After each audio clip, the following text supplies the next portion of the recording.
저는 그 말씀드린 대로 소풍이라는 회사를 운영하고 있고요. 한국 지역 생태관광 협동조합이라는 그 협동조합을 만들어서 이제 이사장 역할을 하고 있는데, 저는 이제 원래 전공은 역사 쪽 전공을 했고 문화 콘텐츠를 지금 박사 과정을 이제 수료해서 농촌에 있는 다양한 그런 콘텐츠들을 우리 대중들에게 좀 어필하고 알릴 수 있는 그런 콘텐츠 개발에 지금 다양하게 하고 있습니다. 그래서 체험 농장부터 이제 교육 농장, 그리고 요즘은 이제 치유 농장까지 제가 컨설팅을 하고 있고, 올해도 한 8개 정도 아마 전국에서 가장 많은 치유 농장을 지금 컨설팅을 지금 도와주고 있습니다. 그래서 오늘은 여러분들이 이제 귀농 귀촌 농사를 지으러 가시는 분도 계시고, 아니면 그냥 귀촌을 하시는 분도 계시는데, 저는 이제 농촌에서 농사 이외에 농사와 결합한 다양한 직업들 그리고 또 분야들을 좀 소개를 해드리고, 또 먼저 간 선배님들이 어떤 일들을 하고 계시는지, 또 어떻게 농촌과 잘 융합을 해서 이루어지는지를 제가 다양한 사례를 통해서 2시간 동안 말씀을 드리도록 하겠습니다. 저는 이제 그 농어촌 체험 지도사라는 그 직업이 있습니다. 우리 농촌에서 농어촌 체험 지도사. 한동안 그 정부에서 이제 농어촌 체험 지도사를 양성을 해서 농촌으로 이제 많이 우리 도시민들이 가는데, 그에 대한 서비스 품질을 좀 올리자. 그래서 이제 농어촌 체험 지도사라는 그 과정을 만들었고, 그 이제 그 과정을 제가 총괄하는 표준 교재를 총괄하는 일들을 또 많이 했습니다. 오늘은 제가 이제 이 농업 농촌 왜 그 농촌에 가서 특히 이제 분야로 치면 농촌 관광 분야입니다. 그리고 6차 산업 분야인데, 왜 이 6차 산업과 이 농촌 관광이라는 분야가 태동을 했나, 나오게 됐나라는 것을 제가 좀 시대적인 흐름으로 말씀을 드리고, 그리고 또 그 흐름에 맞춰서 이제는 치유 농업 단계까지 갔는데 그거에 대한 좀 설명들을 좀 드리고, 또 여러분들이 좀 힌트를 얻을 수 있는 그런 소스들을 좀 드리도록 하겠습니다.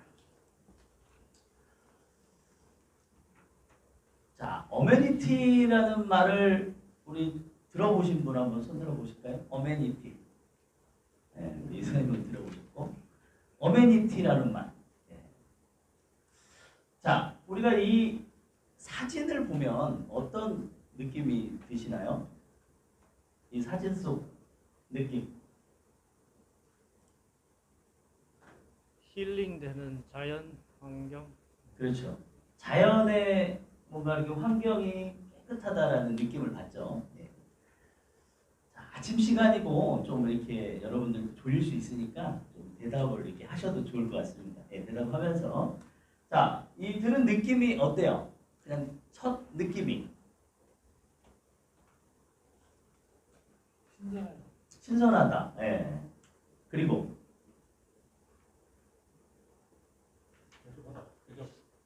쾌적하다. 그죠? 네. 여러분들이 어느 공간에 갔을 때 딱 드는 느낌, 그 인상이라든지 느낌이라든지 기분을 어메니티라고 합니다. 어메니티. 그죠? 여러분들이 가시려고 하는 농촌은 어메니티가 어때요? 어때요? 어메니티가 살아있죠? 그죠? 어메니티가 살아있는 공간으로 여러분들이 도시를 떠나서 가시려고 하는 겁니다. 자, 근데 이 어메니티에 대해서 이 어메니티의 가치를 처음으로 관심을 가지고 이곳에 투자를 했던 나라들이 있습니다. 자, 우리가 속히 선진국이라고 하는 특히 유럽, 서유럽 쪽에서 이 어메니티에 대한 관심을 많이 갖게 됐어요. 뭐 영국, 프랑스, 독일, 스위스, 오스트리아, 그죠? 그리고 이탈리아, 스페인. 이런 유럽의 나라들이 이 농촌의 가치에 대해서 처음부터 주목을 했는데, 자, 그때가 1960년대입니다. 60년대. 자, 1960년대 왜 이런 나라들이 관심을 갖게 됐을까요? 농촌이라는 공간을. 자, 우리의 상황하고 좀 비슷해요. 자, 베이비붐 세대 이후에 많은 은퇴하신 분들이 이제 도시에 나오기 시작을 했습니다. 자, 그분들을 위한 공간으로, 그분들을 위한 또 새로운 하나의 터전으로 이 농촌이라는 곳을 주목을 했고, 그래서 농촌에 가서 부가가치를 높이는 일들을 이제 모색을 한 거죠. 그게 이제 농촌 관광의 시작이라고 볼 수 있습니다. 1960년대예요. 그래서 프랑스 같은 경우는 그 농촌 관광 상품 중에 지뜨라는 이제 브랜드가 있습니다. 지뜨. 아주 요즘은 보니까 곳곳에 이 지뜨라는 브랜드를 사용하는 곳도 있어요. 제가 순천에 가니까 호텔 이름이 지뜨예요. 지뜨. 근데 이제 모르시는 분들은 지뜨가 뭔가 그랬더니 프랑스의 농촌 관광 브랜드예요. 자, 영국은 팜 할로데이라는 또 브랜드들이 있습니다. 예. 이런 유럽에서 이 농촌 관광에 주목을 하게 되고, 자, 그거를 바통을 이어받은 나라가 일본이에요. 일본. 1990년대 그린 투어리즘을 이제 제정을 하고, 지산지소 운동, 지역에서 생산한 생산물들을 지역에서 소비하자. 또 로컬 푸드에 대한 또 이런 관심들이 높아지면서 이제 또 농촌으로 여행을 가자. 이런 그린 투어리즘이 이제 1990년대 초반에 태동을 하기 시작합니다. 자, 뒤늦게 이제 우리가 2000년대에 이제 우리도 그린 투어리즘을 만들고 이런 기본 계획들을 세우면서 여러분들이 알고 계시는 도농교류 촉진법이라든지, 그죠? 융복합법, 그리고 올해 3월달에 또 제정이 된 치유농업 육성법, 이런 것들이 이제 우리 농촌과 도시를 연결해주는 고리로서 여러분들이 알고 계셔야 되는 부분들이 그 부분들이에요. 도농교류 촉진법, 그리고 융복합법, 그 다음에 치유농업, 이런 부분들이 이제 농촌에서 이제 하면서 정부에서 아주 여러분들이 아시다시피 많은 예산들을 이제 정부에서 농촌에다가 했어요.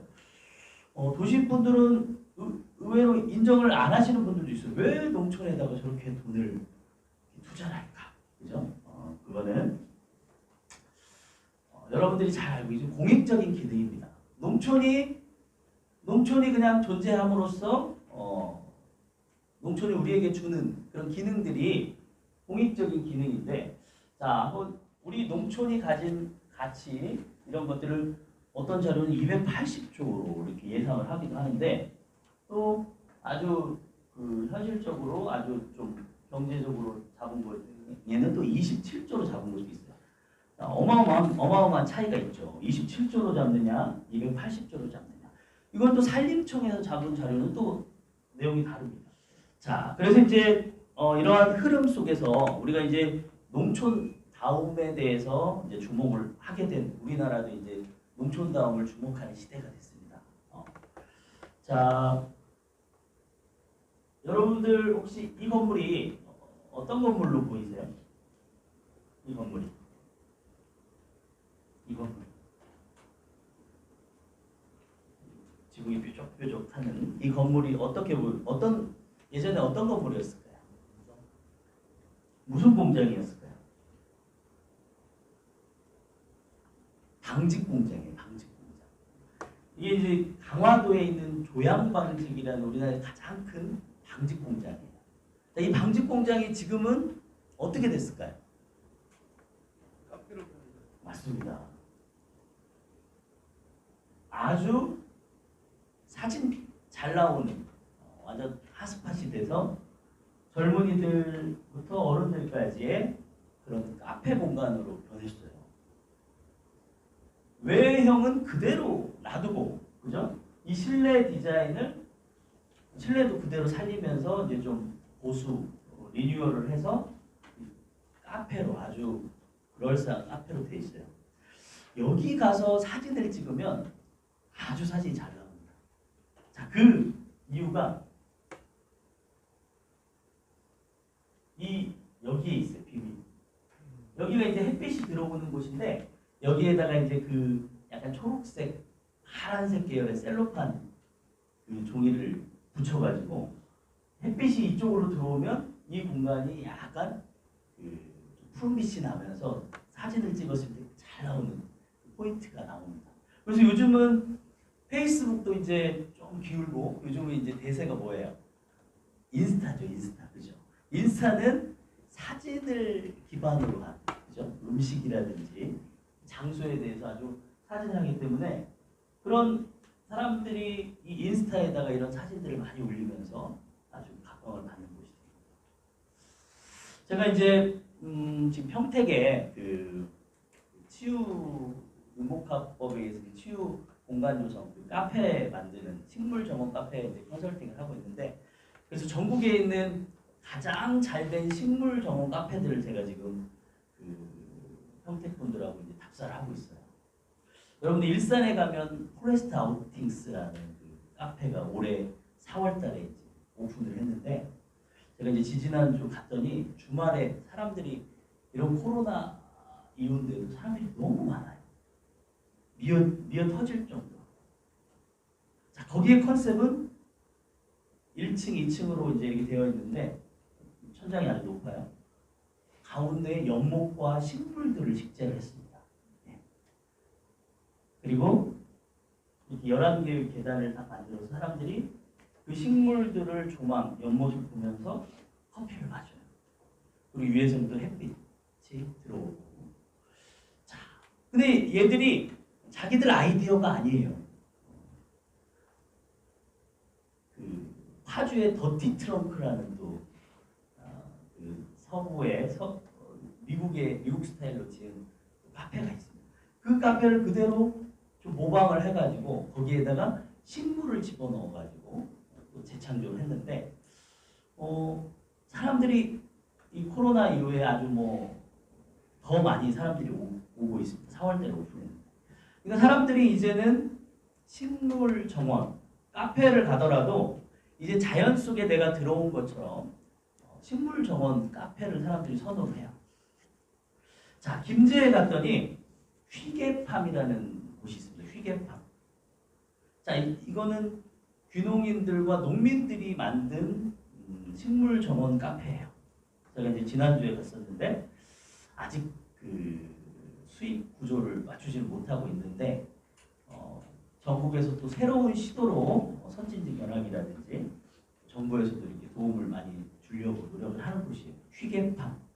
그래서 들어가 보면 식물들이 식재 있고 또 하우스와 연결을 해가지고 그 카페에서 바로 하우스로 이렇게 거닐 수가 있는 또 그런 구조를 가지고 있습니다. 그래서 여러분들이 앞으로 이제 농촌에 가서 해야 될 아이템 중에 하나가 또 이런 뭐 예를 들어 카페를 한다 그러면 그런 식물과 함께하는 카페. 자, 요즘은 이제 또 논두렁 카페도 있습니다. 논두렁 카페. 저쪽 커피숍에서 보면 논이 보여요. 논. 그럼 논은 계절마다 다른 빛들을 내주잖아요. 그죠? 모내기철에는 물이 잔잔하게 있으면 마치 그런 느낌을 받아요. 내가 그냥 그 물에 떠 있는 느낌을 받아요. 모내기를 하기 전에. 이게 이제 그 썰레질을 해가지고 물을 받아놨을 때. 자, 거기에 이제 뭐가 심어져서 그 연두빛, 그리고 조금 자라면 녹색빛, 그리고 이제 가을이 되면 황금들만. 그래서 이제 사람들은 그동안 도시에서 그 답답한 공간에서 보지 못한 그 환경들을 보고 싶어 합니다. 이게 대중의 심리예요. 그래서 여러분들이 만약에 귀농귀촌을 하셔가지고 만약에 내가 이제 그런 카페를 한번 하고 싶다. 그러면 그런 공간도 좋다. 논 한가운데. 근데 뭐 토지상의 그런 문제들은 이제 해야 되겠지만 그런 부분도 또 컨셉으로 잡을 수가 있어요. 자, 그래서 이제 농촌의 자원을 우리가 그 전까지는 눈에 보이는 자원들만 이렇게 주목을 했었어요. 그죠? 현상적인 자원들.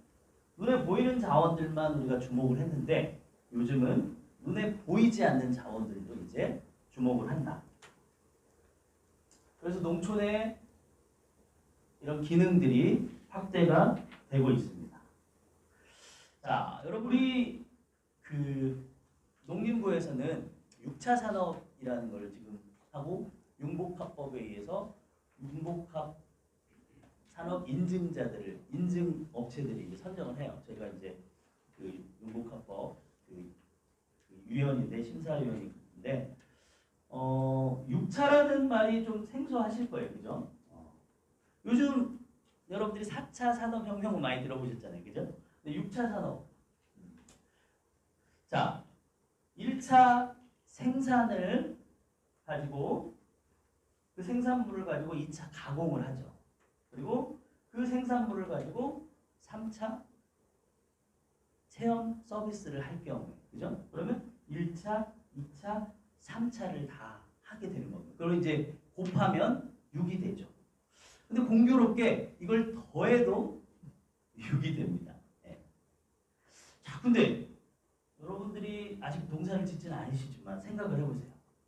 농사 짓는 분이 1차, 2차, 3차를 한다라는 게, 다 한다라는 게 어때요?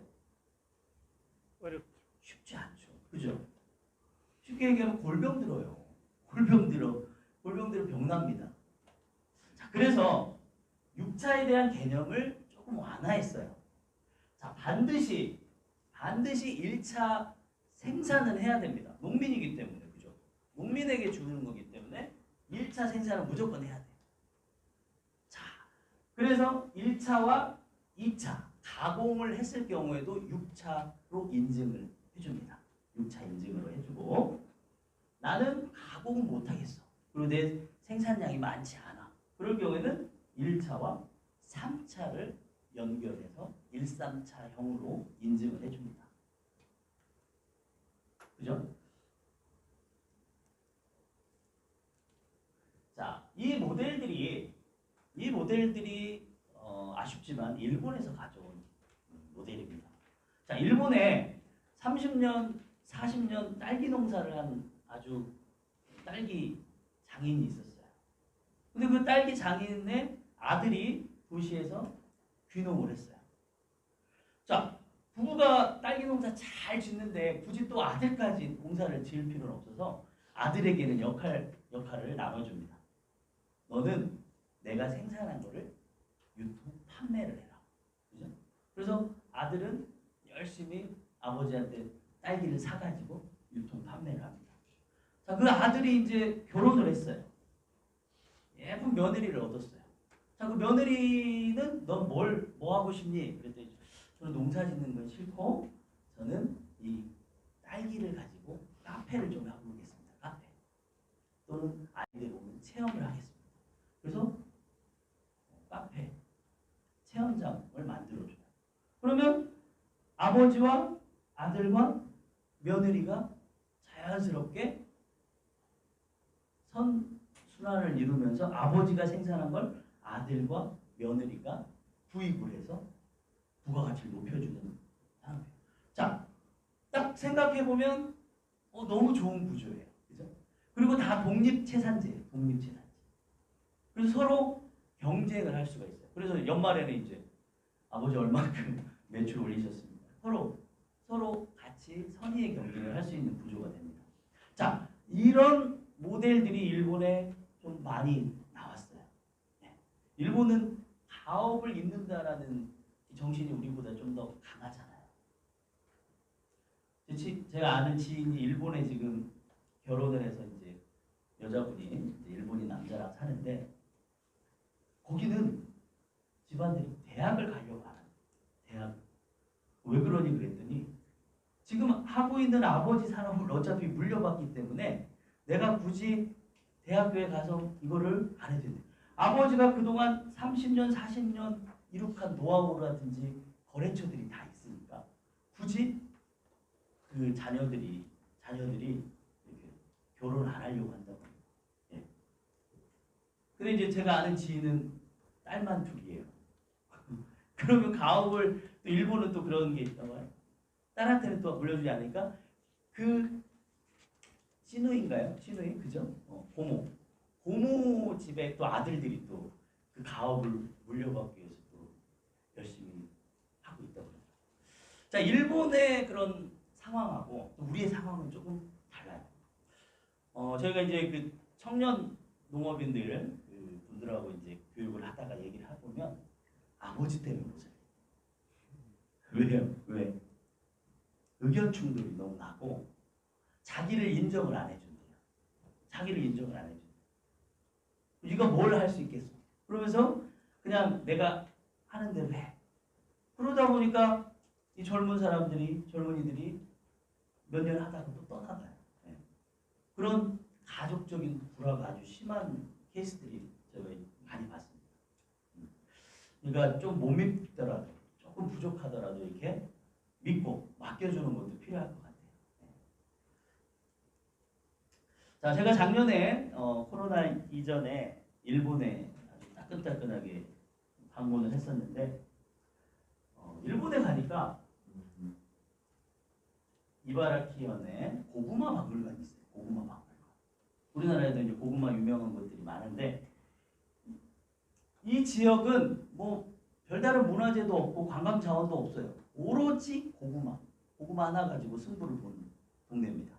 그래서 폐교에다가 고구마 박물관을 만들었어요. 폐교를 2층짜리 건물인데 그 학생들이 없어지니까 거기는 폐교인데 고구마와 관련된 고구마의 생장 과정부터 모든 과정을 그 박물관에서 해요. 그리고 옆에다가는 가공장을 만들었어요. 가공장. 그래서 우리가 이제 이렇게 가다 보면 그 가공장에서 만들어지는 일본 사람들은 그 우리나라 마탕 비슷하게 좀 덜 단 좀 그런 걸 좋아해요. 과자를. 그래서 그 과자를 만드는 그 과정들을 우리가 이렇게 지나가면서 볼 수가 있어요. 그리고 마지막 코스로 이 매장에 들립니다. 1층, 2층으로 되어 있는데 1층에는 이바라키현에서 나오는 농작물들이 이렇게 소포장으로 되어 있어요. 일본은 고구마 3개, 4개도 이렇게 포장을 해서 팔아요. 우리나라도 이제 많이 포장이 작아졌어요. 요즘 이제 1인 가구들도 많잖아요. 그죠? 그래서 3개, 4개씩 놓고 이렇게 판매를 합니다. 고구마를. 고구마를 형상화한 이런 조형물들, 이 조명 하나에도 고구마가 이렇게 줄줄 표현이 되어 있어요. 제가 이제 가장 놀랐던 건 여기였어요. 자, 이 매장에 들어가면 패키지권을 구입을 합니다. 그럼 2층에서 로컬 푸드로 음식을 먹고 1층에 내려와서 쇼핑도 하고 여기서 와인을 한 잔 마실 수 있어요. 그게 이제 패키지권으로 판매를 하는데 와인의 안주로 고구마 스시를 줬습니다. 제가 지금 붙인 이름이에요. 고구마를 아주 딱 먹으면 와인 한 잔 먹고 마시고 고구마를 먹으면 아주 달짝지근한 맛이 아주 조화롭습니다. 이 고구마 하나 가지고 이렇게 모든 것을 표현을 했어요. 이게 6차 산업이에요. 그래서 이제 논산의 상월면이라는 곳이 또 고구마로 유명한데 거기 주민들도 또 가서 벤치마킹을 합니다. 그래서 농촌은 이런 6차 산업이라는 게 이제 전 정부에서 나와서 지금까지 유지가 되고 있습니다. 자, 그러면 왜 이런 6차 산업을 계속 정부에서 장려하고 왜 이렇게 육성을 할까요? 왜 그럴까요? 식량 안보. 식량 안보. 자, 가장 중요한 이유는 뭘까요? 먹고 살아야 하기 때문에 뭘 올려줘야 돼요? 소득을 올려줘야 돼요. 부가가치를 올려줘요. 1차 생산물만 가지고는 부가가치가 낮기 때문에 그거를 부가가치를 높이는 일환으로 6차 산업을 이렇게 육성을 하고 있습니다. 자, 그러면 이제 이 농촌 관광, 제가 지금 하고 있는 분야가 농촌 관광 분야인데, 그러면 이 농촌 관광이라는 거는 농촌과 도시를 서로 우리가 동맥처럼 피순환, 혈액순환을 돕는 거예요. 그래서 농촌에는 많이 있는데 도시에는 없는 것들, 여러분들이 잘 알고 있는 이런 상황들이죠. 이런 것들을 서로 순환을 시켜주는 게 이 농촌 관광입니다. 그래서 농촌 관광은 돈을 벌기 위한 목적이긴 하지만 우리가 좀 더 농촌의 가치를 알리는 산업이다 라고 이제 얘기를 하고 있습니다. 자, 여러분들 관광을 이제 떠난다고 생각해 보세요. 자, 그러면 가장 먼저 여러분들이 1차적으로 여러분들의 만족을 해야 되는 부분이 어떤 부분이에요? 관광에 갔을 때. 먹는 거예요? 보는 거예요? 둘 다. 둘 다. 그래도 우선권을 치자면 일반 사람들은 먹고 즐기는 거가 1차 목표라고 합니다. 자, 먹고 즐기는 목표를 달성하면 두 번째는 뭐예요? 두 번째는 뭘까요? 네, 보는 거죠. 그죠? 보고 느끼는 거죠. 이제 배도 부르고 눈도 즐거워졌어요. 자, 이제 세 번째. 세 번째는 뭘까요?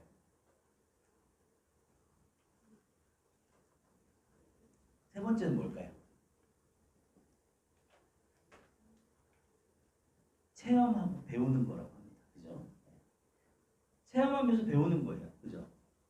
자, 그럼 이제 관광의 가장 마지막 단계, 가장 높은 단계는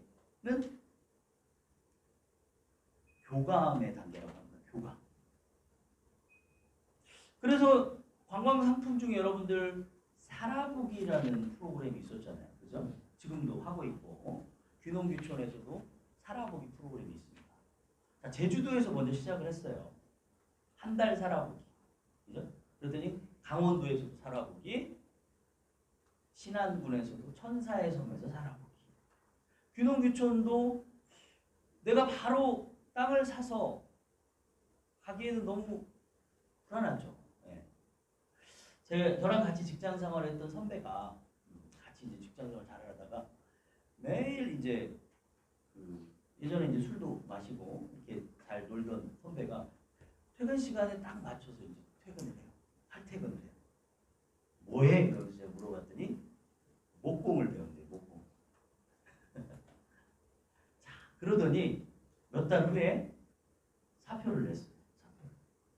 그래가지고 그 부인과 함께 제주도로 내려가요. 제주도로 내려가서 먼저 그 월세로 한 1년 동안 계약을 해서 살아봅니다. 자, 1년 살아본 다음에 이후에 그분이 이제 바닷가 쪽에 살았는데 바닷가 쪽에 살다 보니까 불편한 점이 많았나. 그래서 그 동네에서 바로 좀 안쪽으로 들어와서 감귤밭을 100그루를 샀어요. 100그루. 왜 100그루를 샀어? 그랬더니 100그루 정도면 크게 내가 신경 안 쓰고 농사 지을 수 있는 규모다. 그 다음에 무슨 일을 했냐면 제주도에는 이제 창고들이 있습니다. 창고. 그죠? 창고를 개조를 해가지고 우리 그 와이프가 할 수 있는 카페를 하나 만들었어요. 그 와이프는 목공 배울 때 와이프는 이제 바리스타 자격을 땄어요. 그래가지고 거기다가 카페를 만들어요. 또 선배가 하고 싶은 건 아까 목공이었죠. 목공. 그래서 또 한쪽에다가는 목공장을 또 만들고 자기들이 살 수 있는 집을 또 만들었어요. 자, 그 돈을 어디서 났냐? 서울에 살고 있는 집을 다 팔아가지고 거기에다가 올인을 했습니다. 그래서 어떻게 됐을까요? 성공했을까요? 실패했을까요? 뭐 성공과 실패는 뭐 그분이 지금 돌아왔느냐 안 돌아왔느냐인데 지금 10년째 거기 살고 있어요. 자, 여기서 우리가 여러분들이 주목해야 될 거, 그죠? 감귤밭을 통해서 약 30% 정도의 수익이 나온다고 합니다. 30%. 감귤 농사해서. 그 다음에 카페를 통해서 한 40% 정도 수익이 나와요. 그리고 목공. 이제 귀농귀촌 하신 분들에게 목공 기술도 가르쳐주고 강의도 나가면서 또 30%의 수익을 얻어요. 야, 그래서 제가 만약에 귀농귀촌 한다 그러면 그 선배의 모델을 따라하고 싶더라고요. 일종의 이제 우리가 주식으로 얘기하면 분산 투자죠. 계란을 한 바구니에 담지 않고 또 이렇게 다양하게 담는 또 그런 모델들이 있었습니다. 자, 그렇게 우리가 관광뿐만 아니라 이런 것도 이제 요즘은 살아보기라는 프로그램 그리고 현지인들과의 교감을 하는 일들로 이제 이렇게 변한다는 트렌드를 말씀드린 거예요. 자, 농촌관광의 서비스 유형 이건 여러분들이 이제 귀농귀촌을 해야 되니까 이건 정도는 알아두셔야 돼요. 자, 체류. 자, 요즘 관광의 가장 화두가 체류형 관광입니다. 소비자들이 하루를 묵는 것과 그냥 당일치기로 가는 거는 그 지역 경제에 있어서 아주 큰 영향을 미쳐요. 그죠? 그래서 관광 상품도 체류형 상품을 아주 만드는 데 혈안이 돼 있어요. 그래서 요즘은 야간에 또 축제를 하기도 합니다. 그죠?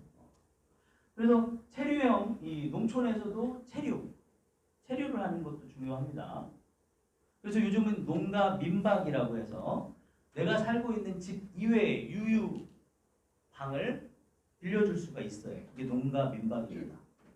얼마 전에 신문을 보니까 이 농가 민박법도 이제 좀 강화가 돼가지고 그동안은 좀 이렇게 쉽게 됐는데 이제는 조금 더 강화됐다고 하더라고요. 농가 민박. 여러분들이 혹시 농촌에 가서 내가 사는 방 이외에 집 이외에 그 방을 빌려줄 수가 있는 거예요. 그 농가 민박에 등록을 해서. 그죠? 자, 그 다음에 음식입니다. 음식. 농가 레스토랑이라는 말 들어보셨을 거예요. 농가 맛집. 그죠? 농진청에서 농가 맛집들을 각 지역에다가 육성을 했어요. 음식 솜씨 좋은 분들에게 지원을 해가지고 농가 맛집이라는 거. 이것도 잘된 사업 중에 하나입니다. 음식이 중요하지. 자, 그리고 직거래. 이 직거래는 체험하고 연동이 됩니다. 자, 체험을 우리가 오게 하는 이유 중에 하나가 이 체험만 가지고 돈을 벌기가 어때요? 쉽지 않아요. 근데 이 체험에 대한 만족도가 높아지고 재미가 있으면 또 직판으로 연결이 됩니다. 그래서 이 체험과 직판은 또 같은 상관관계를 가져요. 그래서 과수원 중에 체험비는 아주 싸게 거의 원가로 받는 대신 뭘 노리냐면 그 과수원에 와서 그 과수들을 구입해 하는 그걸 노리는 농장들이 있습니다. 그래서 체험과 직판은 또 이렇게 연결됩니다. 자, 세계적으로 이 농촌 관광이 가장 발달한 나라가 아까 어느 쪽이라고 그랬죠?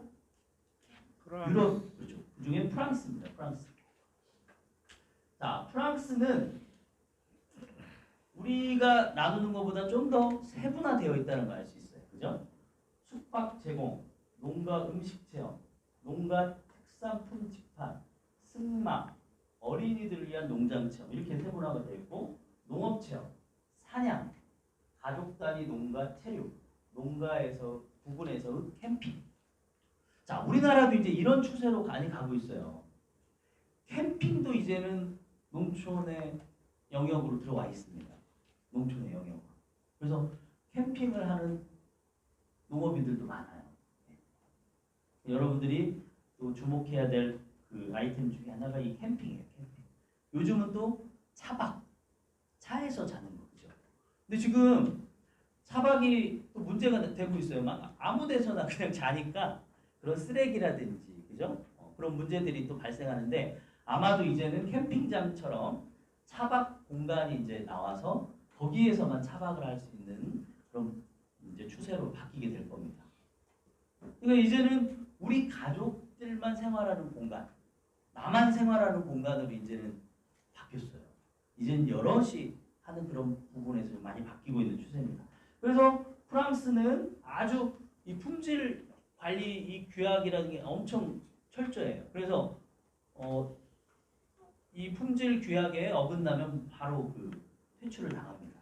그래서 우리나라도 품질 규약을 품질 인증이라는 걸 만들었어요. 이따가 이제 설명을 해드릴게요. 자, 그래서 프랑스는 농촌 관광이 전체 이제 프랑스를 우리나라 전 세계 가장 관광 대국으로 보는데 이 농촌 관광이 약 20%를 차지하고 있습니다. 전체 관광 시장에서 우리나라는 아직 5%도 안 되는 단계입니다. 5% 정도. 조사에 따라 5%, 6%라고 얘기하는데 5% 정도. 조금만 하고 이제 좀 쉬었다 할게요. 자, 우리나라 농촌 체험 중에 가장 흔하게 볼 수 있는 체험이 여러분 어떤 것 같아요? 딸기 농장. 딸기 체험. 또, 자, 염색이 5위입니다. 5위. 자, 또 뭐가 있을까요? 여러분들도 아마 많이 경험하셨을 거예요. 뭘까요? 김치담글, 김장담글기는 여기 있네요. 김장담글기 10위권 안에 드네요. 그죠? 지풀공예도 있고 비누 만들기도 옥수수 닭이 있어요. 자, 두부 만들기가 3위입니다. 두부 만들기. 두부 만들기. 3위는 고구마 캐기예요. 2위는 떡내치기. 자, 대망의 1위는 대망의 1위 가장 흔하게 볼 수 있는 가장 많이 하는 체험. 고구마 나왔으니까 이제 뭐 나와야겠어요?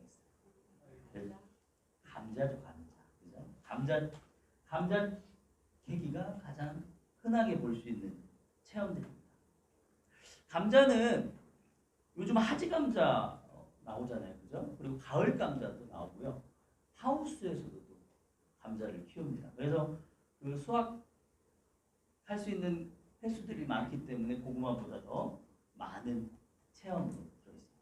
자, 우리나라 농촌 체험들이 많이 비슷하다고 하는 이유들은 여러분들이 잘 아시다시피 이런 우리나라의 문화적인 공통성, 지역적인 좀 왜소성이 좀 작은 국토라는 의미고, 자, 우리가 이제 선진지견학 가가지고 이 체험들을 또 베껴오는 경우들이 있어요. 그죠? 자, 우리나라의 농촌 체험들이 그동안은 이렇게 수학 위주의 체험이었어요. 그게 문제점이에요. 그냥 따고, 캐고, 뽑고, 그죠? 자, 그래서 이제 심지어 우리 아이들이 자라나는 우리 미래의 아이들이 저기 배추가 어디서 나왔어? 그러면 하나로마트에서 나왔다고 하죠. 이마트에서 나왔다. 그죠?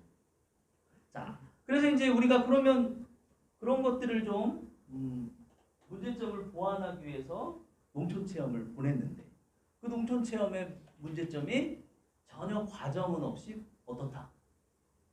결과만 수학만 해오는 프로그램이 된 거예요. 자, 이런 문제점을 우리가 보완하고자 나온 게 교육농장이라는 거예요. 교육농장. 자, 이 교육농장은 우리 10분 휴식하고 제가 또 말씀드리죠.